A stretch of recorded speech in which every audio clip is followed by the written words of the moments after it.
Speaking of big banks, big business, and a lack of trust, they're making big money, and yes, many of their companies are supported by taxpayers. A new report out today from the Institute for Policy Studies reveals that more than one-third of the nation's highest-paid CEOs over the last 20 years led companies that were subsidized by you. Yes, you, the American taxpayer. Zach, you, me, everyone, what kind of companies made the list? Lots of banks, lots of government contracts, right?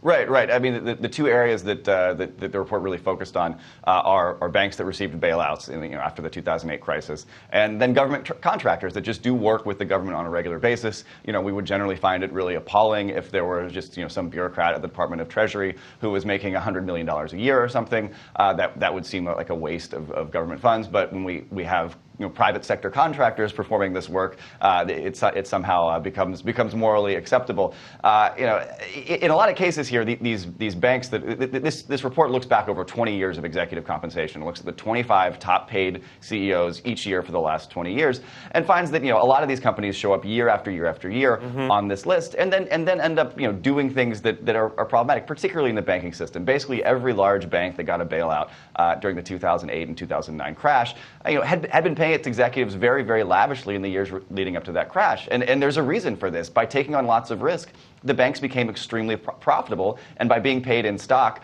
all of these bankers were making money hand over fist. That risk eventually backfired, and the banks needed a bailout. So there is a clear tie between the compensation incentives and what actually happened in the bailout.